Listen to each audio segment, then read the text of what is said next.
nunca me interrogaron. Me desperté por la mañana y 6 policías me arrestaron. Luego me subieron a un tren bala Shinkansen a Osaka sin que entendiera nada.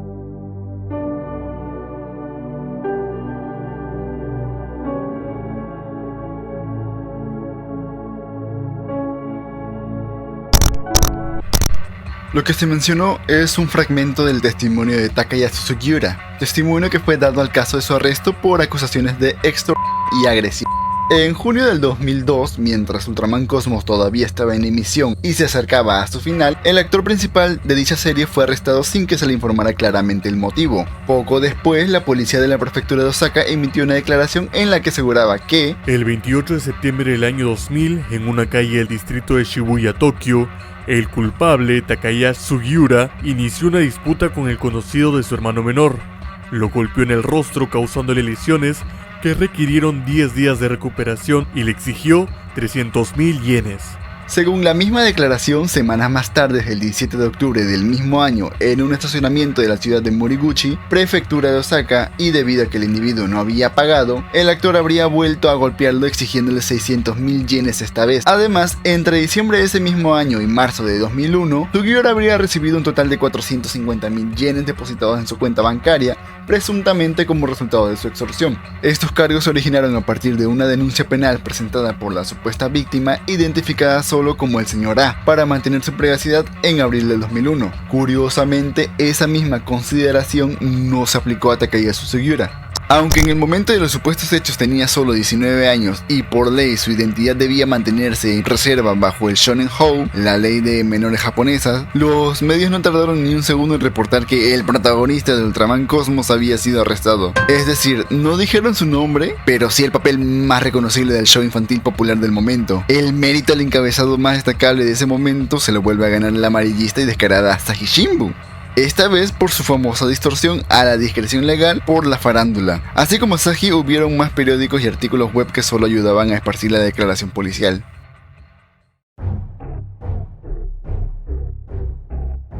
En ese instante, el equipo de Ultraman Cosmos suspendió la transmisión de los episodios restantes y comenzaron a debatir qué hacer con la producción que costó millones de yenes y que todavía necesita ver su resultado final. Como solución provisional se organizó un plan de contingencia, una programación improvisada que solo dejaba dudas sobre la pausa indefinida del show. Durante la primera semana se emitió la película animada de Ultraman Love and Peace. En las semanas siguientes se transmitió 2 episodios especiales titulados La Gran Crisis de Cosmos, parte 1 y 2, que servían como resúmenes de los capítulos 59, 60, 63, 64 y 65. Sin embargo, al comienzo de cada episodio, Cosmos explica por qué Musashi está ausente de la historia.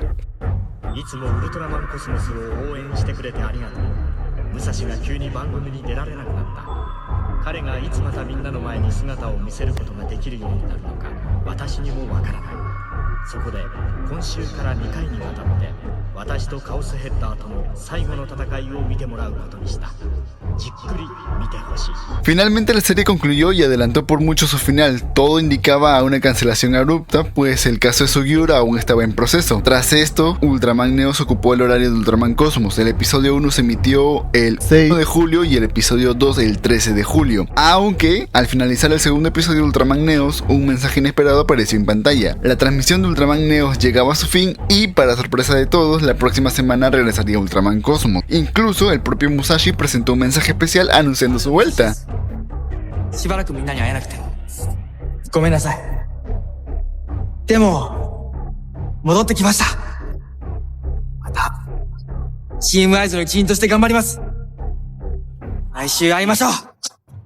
Entonces, ¿qué fue exactamente lo que ocurrió durante aquel mes de ausencia? ¿Cómo es que pudo ser absuelto de todos los cargos?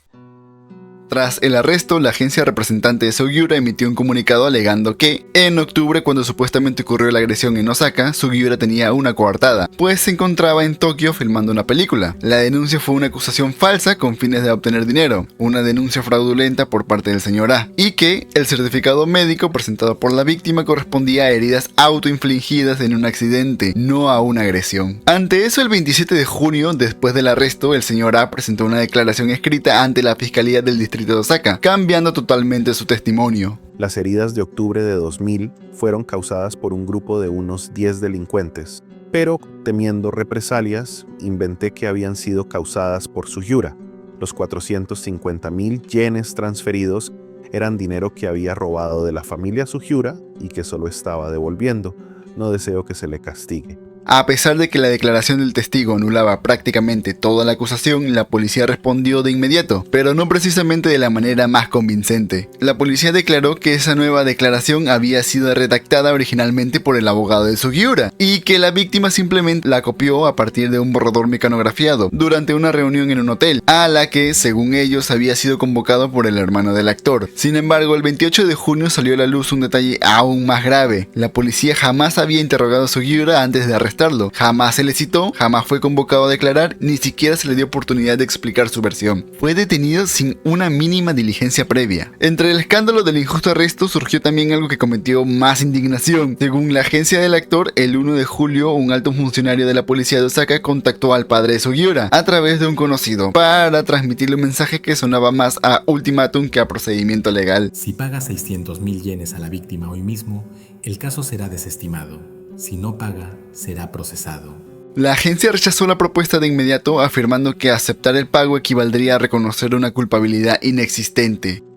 Con la negativa del padre de Sugiura a entregar la compensación exigida y la contradicción del propio señor A respecto a su testimonio inicial, las bases del caso se desmoronaron. Finalmente, el 2 de julio, Sugiura fue puesto en libertad y el 3 de julio, la Fiscalía del Distrito de Osaka cerró oficialmente el caso. El cargo por lesiones fue desestimado por falta de sospecha suficiente, es decir, que no se presentan cargos formales debido a la falta de fundamentos para proceder. Con el caso finalmente concluido y su nombre legalmente limpio, Sugiura pudo presentarse ante el público. En su primera rueda de prensa relató con absoluta claridad lo sucedido. Nunca me interrogaron. Me desperté por la mañana y 6 policías me arrestaron. Luego me subieron a un tren bala Shinkansen a Osaka sin que entendiera nada. Sobre el cargo de extorsión, Sugiura fue directo. Explicó que se trató de una pelea entre amigos y que jamás tuvo la intención de amenazar a nadie, por lo que no podía aceptar que se catalogara como extorsión. Lo que más me choquea es su explicación sobre el golpe. Según relató, el señor A había ido a su casa sin permiso, se infiltró y Sugiura lo sorprendió robando dinero. Al confrontarlo, el señor A admitió el robo y prometió devolver el dinero. Sorpresa, nunca lo devolvió. Y eso no fue lo peor. Lo que realmente enfureció a Sugiura fue enterarse de que, en lugar de hacerse responsable, el señor A estaba gastando dinero en salones recreativos, puro pachinko. Así que cuando lo vio en Osaka en diciembre del 2000, le dio un golpe en la mejilla con el puño, simplemente por pura frustración. Para Sugiura, describir ese golpe como una agresión grave era una exageración, e incluso aclaró un rumor que circulaba en los medios que era sobre que habían reportes de que lo hizo sangrar la nariz, pero eso ni siquiera ocurrió. También añadió lo siguiente: Sobre el señor A, él sigue siendo mi amigo, así que no pienso seguir discutiendo esto. Él también se disculpó. Tantito de orgullo, pero viéndolo de forma estratégica, si él insistía en atacar al señor A, habría alimentado el escándalo. Es que choca demasiado su conclusión porque rompe completamente con el caso. Si el supuesto extorsionado y el extorsionador siguen siendo amigos, ¿qué clase de caso era este? Solo se refuerza la idea de que la policía armó un caso sin sustento, algo que la fiscalía confirmó después con esto. Probablemente esto se debió a que simplemente creyeron el certificado médico presentado y el testimonio de la víctima, pero la comisaría local quizás se sintió orgullosa de haber podido arrestar a una persona famosa. Sin embargo, es obvio que confirmar una coartada es el paso más básico en cualquier investigación. Es lógico que los criticaran por una investigación deficiente.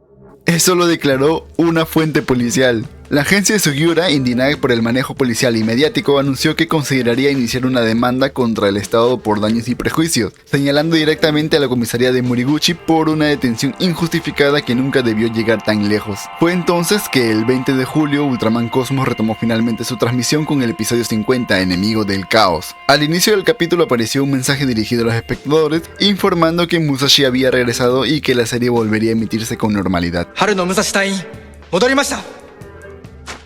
これからチームアイズのみんな、そしてウルトラマンコスモスと一緒に頑張ります。Actualmente no se sabe mucho de la conclusión detrás de cámaras, qué ha sido del señor A, si pudo lidiar con los verdaderos matones o si Sugiura sigue manteniendo contacto con él. Pero sí es un hecho que hay gente que sigue creyendo que el caso se resolvió con un soborno, quizás para ocultar una verdad y quitar encima al señor A. En cuanto a Sugiura, después de todo aquel incidente decidió cambiar la lectura de su nombre, dejó atrás Takuyasu y adoptó Taiyo, que significa sol, tal vez algo simbólico para él. Aunque no lo mencione explícitamente, en YouTube hay un video donde recuerda su época en Ultraman Cosmos, se conmueve al punto de llorar. Para alguien que no suele hablar del tema, ese video demuestra genuina nostalgia y cicatrices. Solo él sabe lo que sintió y vivió en aquel entonces. Es muy bonito, es muy conmovedor.